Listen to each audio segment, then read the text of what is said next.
Are you talking right in the mic right now? Oh, yeah.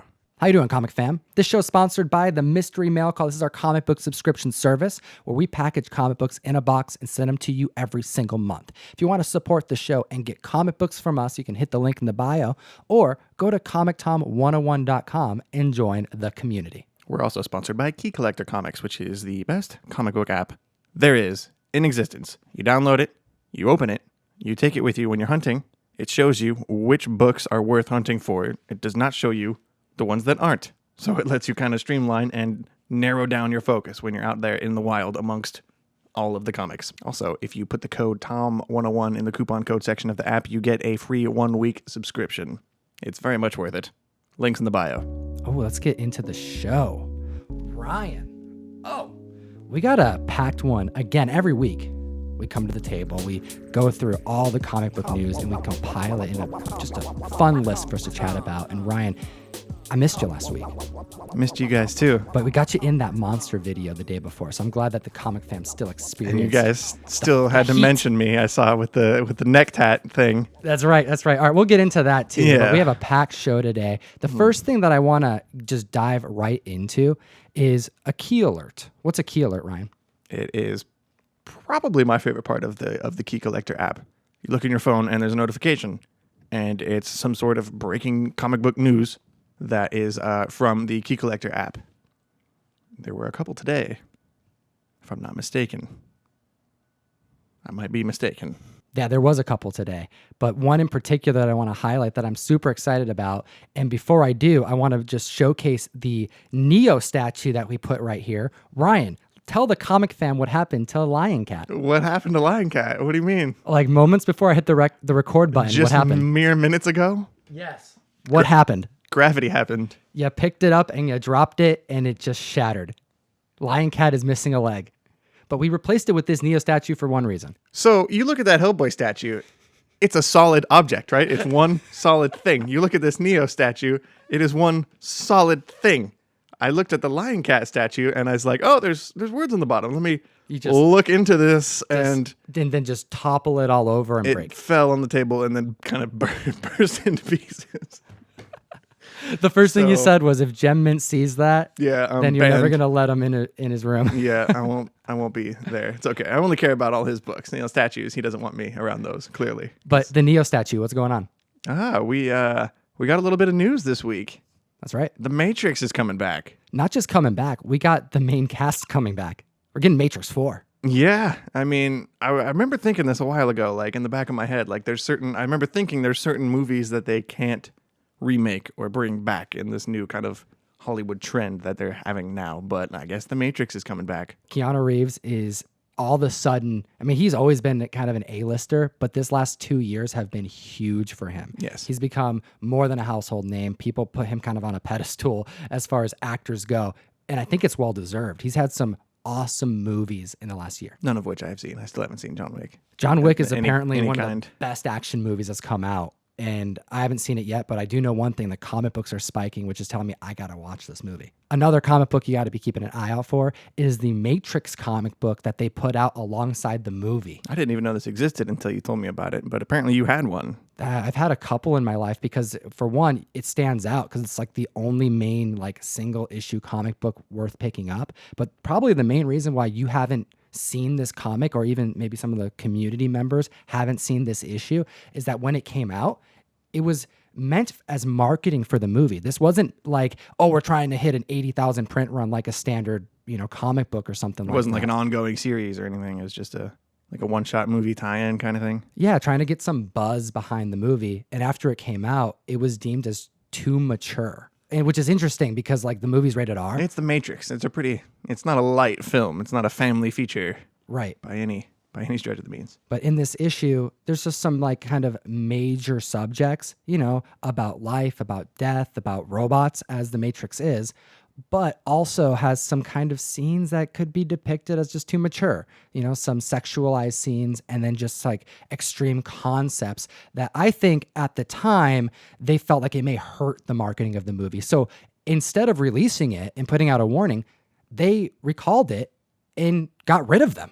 It was 20 years ago. Like that doesn't hit me very often, but it's Isn't been that 20 years since crazy? The Matrix. 20 years since that movie. Yeah. That's nuts. We're All right. old. Well, take a look at this book because when you find it, you're going to know you got it because they didn't remake it. They ended up putting it in a trade later down the road. But this is a comic book that you can get in mid-grade around that $12 to $15 mark. And in high grade, it's a $30 book all day. Yeah. So it's a fun one too. It has that recall story with it. So anytime you have that extra layer of inflation, it also, kind of gets collectors excited. I just think it looks cool. It's got a cool cover. There was a fun tweet by Sir Cates, Donny Cates, and this is something that I like to showcase because I think it's important for artists. Yeah, right. Showcase. Showcase. I'm gonna make that a thing. You just got to keep doing it. Keep making the puns, man. Right, I love try. it. So I really think it's important that writers and artists within this industry have a public persona. Seldomly do we see these people be in the public eye. Sometimes you see the bigger names do interviews, and sometimes you see them being pretty boisterous on Twitter. But seldomly do you see this much of community interaction from a content creator. And Donny Cates, he jumped all over this. So when this news broke, what did he say? He made a tweet that said, God, if only there was some way that you could still see Spider-Man interacting with the rest of the Marvel characters. Right? He's just throwing this out there like, you know what?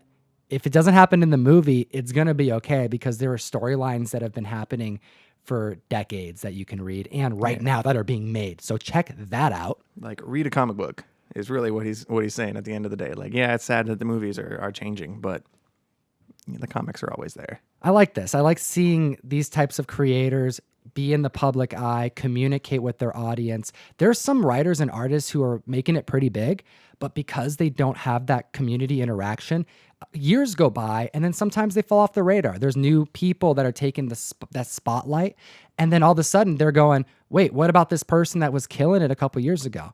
Well, if you don't have the community involvement, then that's very likely to happen. People will forget because there's so much content coming out. So kudos to Sir Cates for throwing his hat in the ring and sharing his opinion. Yeah, that's a good part about being a creator. A big portion of it is interaction and engagement with the people who are consuming your work. Ooh, speaking of which, let us know in the comment section what you think about the Sony news. Is this happening? Do you think that this is all just a facade? Is Sony and Marvel secretly doing a deal and this is actually happening? Maybe this is all just to get some marketing hype. Are we wrong? I don't know, but I'm excited to find out. That's a good theory. I don't know if I buy it, but that's a good theory. All right, well, here's another good theory. Nova. Ryan. Oh, man. Okay, I Ryan. forgot about this one. We went over this in our prep, and I already forgot about it as a topic. But Joe Russo made a little joke about Nova being in the climax of Avengers Endgame. It's one of those things where it stopped all press. What? Nova's coming? Yeah, he didn't announce it as a joke. They said like, "Hey, did you guys check? Look close. That was Nova back there in the giant battle." This guy wants Nova to happen. Nova's on his mind at the very least. He said it, and then the news spread. Deadline broke the news. This isn't the first time we've heard Nova's name come up in conversation, but this is also one of those things where we have to take a step back as content creators and speculators here who are investing in comic books and also making content for the community. This kind of stuff is how things go wrong. It's how things go wrong, and I guess you could be one of the people who saw this news and immediately purchased some Nova keys, thinking that they're about to drop Nova in the MCU, or they may even have already done that, and when nobody caught it. But with this particular character, I feel like you don't mention Nova so many times in so many different places as a possibility of something that might be coming down the line. Right. I feel like Nova is a sure thing. It's a question of when. It took like a full 48 hours for this news to come full circle. He joked about it. Deadline reported on it. It was picked up by multiple presses.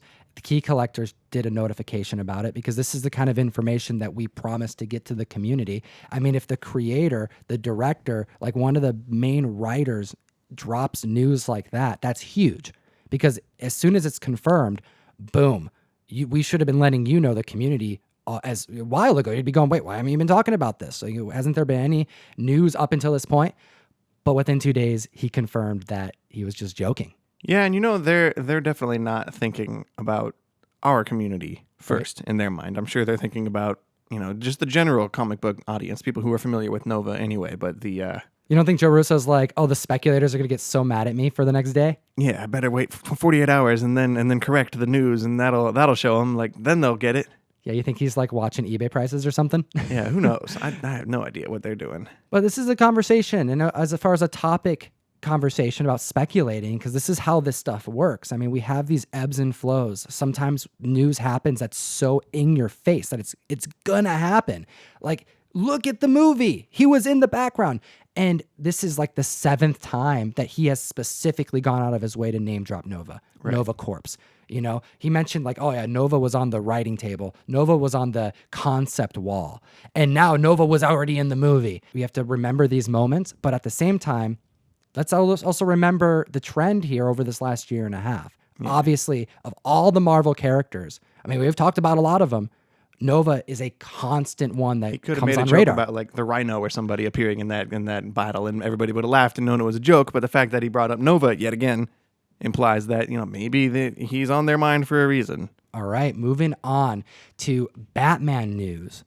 All right, this is a fun one because DC Comics, they seldomly do we have something that happens in the Batman run that plays off well. I feel like in recent years, I'm thinking of like the Tom King run with Catwoman and the marriage proposal. That was kind of the last time where people were like, all right, I need to stock up. I need to catch up on Batman. Well, we have another one of those moments happening right now. We have second prints already being solicited for Batman 76 and 77. We're getting into rumors about why this is happening because we don't know it for sure. But if you read the book, it's pretty much a given. Yeah, Batman 77 dropped today as we're recording this, and spoiler alert, I guess, for anybody who hasn't read it yet. Absolutely.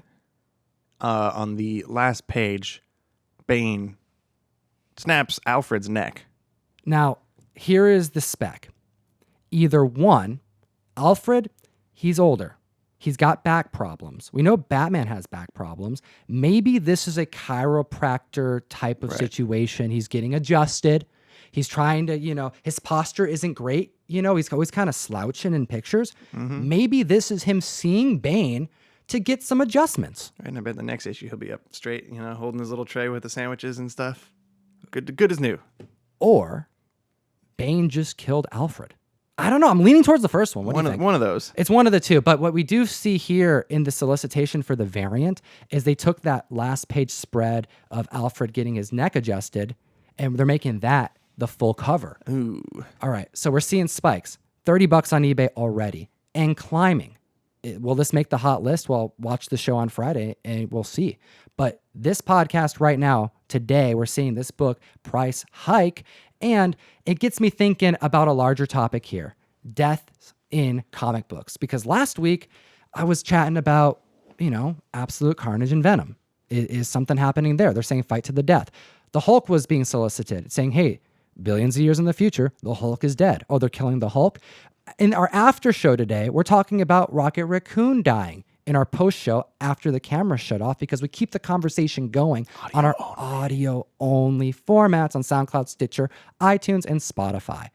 But today we're looking at a book now that is being lifted to keyworthiness for a death that it may not even be warranted because this has happened before. It has happened before. Yeah, we looked it up. We figured it out. We dug down to the bottom.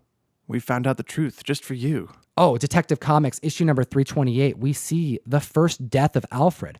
But this happened for reasons that are, well, actually possibly similar to why they're happening right now. Yeah, they killed him off because of the craze that was happening back then. The seduction of the innocents. Right, yes. We've talked about this book before. A time where the publications were taking such a hit. We had a difficulty moving comic books when culture had decided that comic books were the reason kids were committing crime in low-income areas. You know, the families and religious sector and the government were kind of teaming up to get rid of comic books in waves. And this was a kind of a last-ditch effort to bring some readers. So they killed off Alfred. And then apparently, like 2 years later, it was a little while later. Short-lived. Yeah, imagine that. A comic book leaving somebody dead for just a little while before bringing them back to life for a TV show, no less. That's right. We have issue number 356 of Batman and Detective Comics, where Alfred gets resurrected. What I thought was funny, too, is on the very first page in that comic was an ad for the show. That's right. Adam West Batman show. And the idea is that was the reason why he was brought back. So initially it was, how do we push sales up because we're getting heat from our bosses. And then 2 years later, hey, they're doing a show and they want to have Alfred. So, all right. We got to make everything kind of back to normal now. So the subject here, the larger conversation is, should comic book deaths actually cause key moments in books? And should those key moments have an inflation because of it? Should they be worth more? Because there are comic books that are collectible for the sole reason that it was the first death. But then you think of other characters that have a little bit more cred, a little bit more key worthiness. I'm thinking of like Thanos, who hits the resurrection key as well. And then you get the second death. You know, like, where does it end? You definitely know more about spec and values and keys than I do. But in my mind, it would be based on the importance of the character, like the importance of their particular death in the story, and like how likely they are to just kind of come right back through that revolving door and come back to life. I also think of the impact it had on culture at the time of the demise, because I think of things like the death of Jason Todd.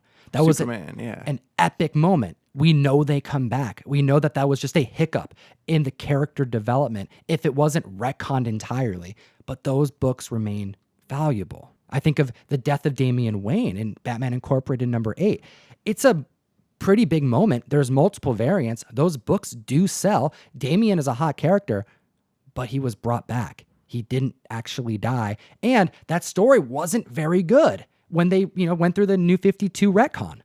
Yeah, that's just kind of what it comes down to, I guess, is how like killing somebody in comics is it's almost like a joke of a topic now. Like you kill somebody off and they're like, oh, right, well, we'll see them again soon. Like when they killed Wolverine, I was really happy.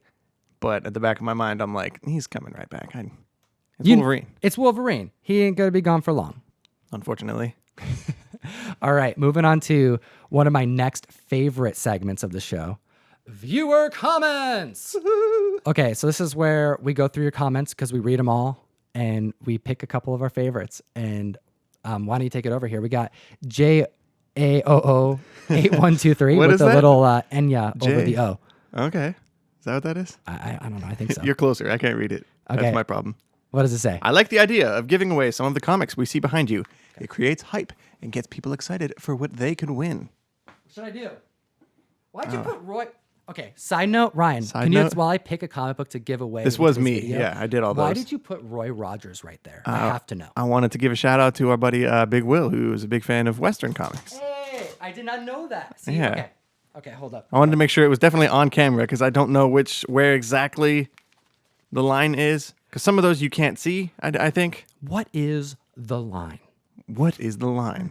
Okay, so I thought you were just The Office? Yeah, it is The Office. Okay, I'm getting it. I thought that you were just screwing with me because that book was actually a fun one I've had for a long time. My dad got this like Montana collection. I think we made a video on it. Like, one of the first videos I did with my dad. But it was a really fun Montana collection. I had a bunch of Golden Age Westerns, but they were super high grade. And we were like, we don't know anything about them. And it was one of those moments where I met with Russ, one of the early times where I'm like, yo, my dad got this collection. What do we get? And Russ was just like, okay, I know these aren't like, you're not looking at superhero stuff, but this is amazing. And he just like reiterated what I think now, which is these are the fact that they exist and they're so high grade. It just doesn't make sense. You don't see collections like this. And it just started that spark. I'm like, oh, I need to hunt old stuff. So anyways, I know you didn't know that about that Roy Rogers. I didn't even know that came from your dad. I thought that came from Big Will himself. I thought that was something we opened on Comic Karma. Well, anyways, shout out to Big Will. He's a supporter of the show, and he sent a bunch of Comic Karma. And because of the comment, we're going to give away this Moon Knight issue number 24. This is a regular like fan favorite. People mention the last of the Bill S. covers. I don't know why I did not take that one down when I took them all down. But it's so gorgeous, my man. That's why. All right, so we're creating a stack. We actually have more giveaways in this video, but we'll add this to whatever we end up giving away. All right. We have another comment that I really enjoyed. And Ryan, I've been messing with you over this last year about getting a neck tat. And yes, Ian Scott said, fire up a neck tat, Ryan. So we have support from the community officially. What's going to happen? There was one comment that says, don't get the neck tat. I don't know what you're talking about. We should have highlighted that comment. What are you talking about? I saw one. no such thing. Exactly. I only saw people saying, Ryan, you need to get a neck tat and grow that beard out. Well, growing the beard out, that's just going to happen. That's a process. Neck tat, though. You already have a tattoo. I do.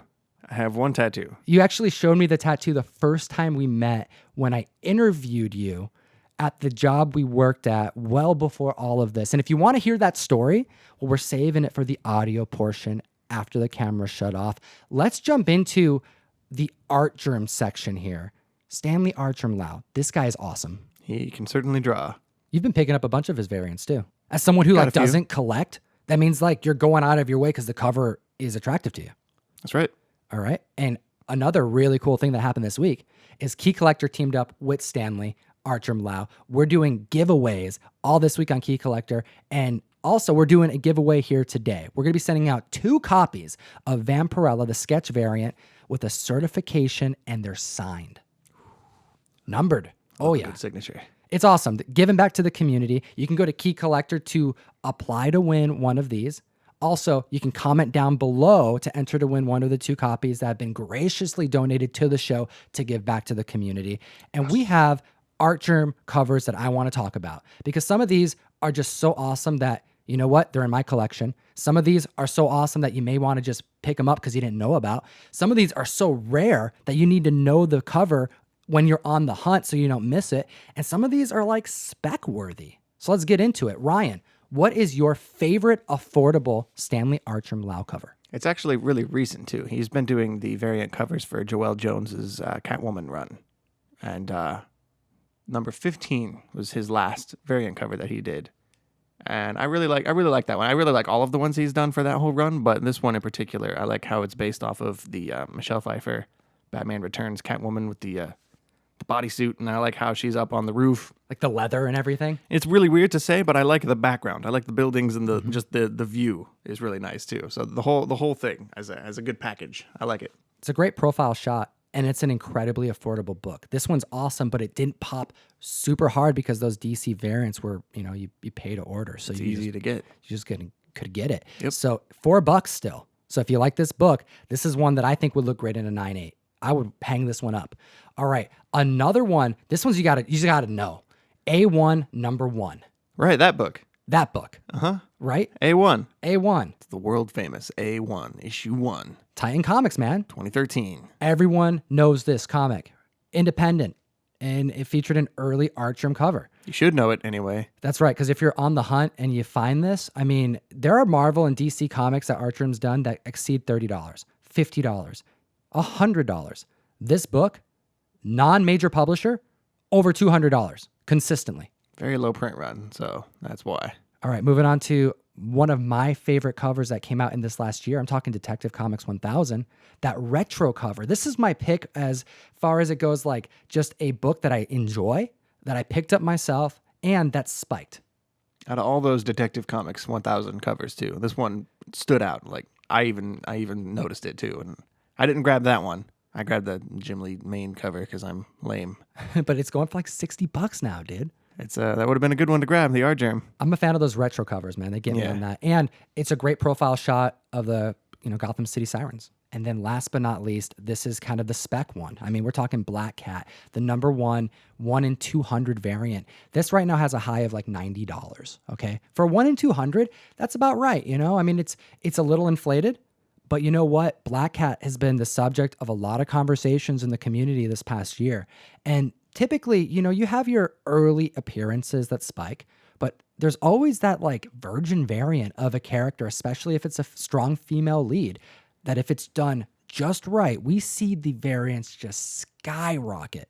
I feel like she's having a moment too. Like Black Cat had a pretty big role in the earlier new relaunched Amazing Spider-Man run. She was in the video game last year quite a bit. Mm-hmm. This new relaunch of her series right now that's just starting is supposed to be pretty good. It kind of feels like they're testing the waters with Black Cat, and I feel like, for me, somebody who has zero sense of speculation, I feel like that's somebody to kind of maybe bet on. Like if I were doing that, I would be scooping up Black Cat stuff, but I'm not because I'm me. Well, if you're a fan of Stanley Artgerm Lau, make sure to hit the comment section below and comment. We're doing 2 giveaways for the Vampirella sketch signed, numbered with cert variant. And we're going to be doing a 3rd giveaway today for this Moon Knight cover because you guys like it when we take the stuff from the wall and send it out. So that's 3 giveaways. Make sure to comment and subscribe. We got a lot of them. And let's talk about some Errors in comic books, Ryan. Oh man, this one's good. This one's fun, man. Yeah. Because, we come to the mic, we talk about recalled comics because, hey, they wrote about a comic book and it was too mature. Or, hey, they're recalling this because they made a mistake and colored some characters wrong, or because they put a logo on it by mistake. Whoopsies. Well, sometimes there's errors in comic books that are kind of just funny, and this is one of those moments. This one isn't getting recalled, though, right? They're not recalling any of these? This is just a typo. No, when there's a typo, let that go through. Yeah. Not even, in my mind, this is a little bit above just a typo, because... This is a bad one. All right, what are we talking about, Ryan? Powers of X #3 just came out today as we're recording this. And in it, there is a word. It's bold. It's the first word that you can read on the page. And it says, apocalypse. I screwed up, fam. I messed up. Last week I went on the mic and I made a gross error. I said that in the newest, Hickman run, Apocalypse is the future leader of the X-Men, that in this dystopian future, Charles Xavier is nowhere to be found, and that the X-Men team need to seek advice and leadership of Apocalypse, but I was wrong. It was Apocalypse. Apocalypse. Lord of the Mutants. I should have known. Apocalypse. Yeah. But apparently Apocalypse is a thing. Yeah, Apocalypse is kind of a hard word to spell, but all you really got to do, as someone who writes a lot, is break it down and sound out the letters in your head like you did in first grade when you're learning how to spell. How did they get En Sabanor spelled right? Yeah, there's a couple other words on this page that aren't easy to spell either, but they're spelled correctly. They nailed those apparently, but Apocalypse. He's also a character in Marvel that's been around for years. Like, they've been typing this word, and it's a very common word to use in fiction. And it's a very, there's not a whole lot bold. on this page. Yeah. There's a very limited thing happening. Apocalypse, not right. apocalypse. No, I'm just nitpicking. That's Okay, well, hey, this is a good time to mention something new that we started over this past 2 weeks. We have officially launched the ComicTom101 blog, and this is your go-to website for just awesome comic book news and content. Just in general, what I've done is I've assembled an awesome team of content creators that are making YouTube content, that are making Instagram content, a lot of these people that you're going to be familiar with. And we are making articles for the community. You can head down to the link in the description or just visit ComicTom101.com/blog, because we have Fire Guy Ryan, who is one of the main editors, preventing stuff like this from happening. I would have caught that, especially if it was bold and one of the only 7 words on the page. Dude, I got to say, part of the stress of assembling the writers team was stressing how we're going to make sure to monitor what gets posted, because I trust all the writers to do their job right and to make sure that it's all family focused and rather family appropriate, but like all of our content is. But I wanted to make sure that we don't fall in line with some of the others who make a lot of written content that is just filled with grammatical errors. Marvel Comics? Apparently, Apocalypse. Apocalypse. So, anyways, good stuff there. Check out the ComicTom101 blog, where we're going to be checking grammar regularly, courtesy of Fire Guy Ryan and John's Comics with Kids. Shout out John, Kate, and Charlie. He's an English teacher, and I'm a weirdo with incredible OCD and lots of experience reading things and spelling correctly. So I think we can prevent typos like this from getting through. That's right. That's not the main reason you should read the articles, though, is for lack of typos there. Man, this is a really good article that it's just... Whoever proofread this was great. The content itself is pretty lame, but the proofreading... I'm going to share it for that reason alone. That's right. All right, moving on to The Boys. Okay, I'm stoked about this show, man. I'm feeling left out. I don't have Amazon Prime, so I have not watched The Boys. Well, you know what ended up prevented me from watching The Boys is that I have a TV that has Google Chromecast. And for whatever reason, Google and Amazon, they're just never going to get along. So I can't use my Amazon Prime and connect it to my TV. And it's the most frustrating thing because it delays me on my Amazon binging. The character The Deep in the television show is depicted as one of the worst of the 7, which is the 7 superheroes that are a team of antagonists in this story. And considering that, I had to reread some of The Boys because I had to be reminded about this character because I don't even remember this character being in the book. And it turns out he is. I mean, The Deep is in The Boys. He's featured in The Boys issue 3 along with the rest of the 7. That comic book is a key book. It's going for over $30 for good reason. But this character is a background character. He has none of the storyline that gets adapted in the series. This character in the book is actually the least bad guy of the crew. So he's depicted entirely different. And it's got me thinking about that. It's got me thinking about like what actually causes books to spike and whether or not there is actually reason to be investing in the character for the name recognition alone. So you're thinking some people maybe buying The Boys issue 3 because they love the Deep from the show. Oh, and the other characters, I mean, to be fair, it's the whole lineup that's featured there. But let's say hypothetical that he was featured in issue 4. He's a main character in the run. Right? So that would be one of the books to spec on. These people who enjoyed his character in the show, who buy the book because they know that's his first appearance, but don't read it because, if they did read it and crack it open, they'd see that it was totally different and not the same guy that they recognize from the show. Doesn't look the same. Yeah. He doesn't act the same. He literally could call him an entirely different name. So it gets my mind thinking about other kinds of times in comics when they've adapted a comic to a movie or a show and they just totally change somebody. Right? And then that character becomes popular and then collectors seek out comic books to grow their collection. I'm just thinking about like Electro, I guess, like Amazing Spider-Man #2. Okay. But that's a bad example, I guess, because that one's so different and bad. Like nobody left the movie theater and was like, oh, Electro, like I'm going to go look him up. Right. Who else though? I mean, we had also Miles Morales' best friend, Ganke? Gank. I've never heard it pronounced. They wisely changed his name when they used him for the Spider-Man Homecoming and Far From Home, and they changed his name to Ned Leeds to tie in better with the Amazing Spider-Man universe instead of the Ultimate Spider-Man universe, but that's Ganke. Right? Same type of character design, and even to the point where his dialogue is something you would expect him to say in the Ultimate Spider-Man run. But if you saw the movie and you Googled Ned Leeds' first appearance and just bought it, you'd be buying a completely different character. That's Hobgoblin. Right. You'd be buying a completely different character. But this is a weird kind of... Do you follow me, comic fan, what I'm saying? Let me know in the comment section below what you think about this stuff. I mean, This is just one of those weird trains of thoughts that I have, but I'm a Hellboy collector, okay? So I focus on the community's reception of the movies because that drives a lot of comic book sales and also dictates where you should be putting your money into and at what time. And as of the last month, recently, Watch Mojo actually just dropped the top 10 biggest movie fails of the year. Ooh. And Hellboy made number 3. Number 2, I don't even remember what it was because it wasn't comic book focus. And then number 1 was Dark Phoenix. Ooh, so we have Hellboy making $10 million less than what it cost to make the film. So obviously that character didn't land. However, what's like the one thing, like the one saving grace that was talked about this particular adaptation of the Mignola universe? I didn't see it. I know Russ brought home a giant stack of the movies a while ago. I haven't watched it yet, but I remembered everybody saying before it came out that it was like the most comic accurate. Right? It was more comic accurate than the other 2 movies were. More comic accurate.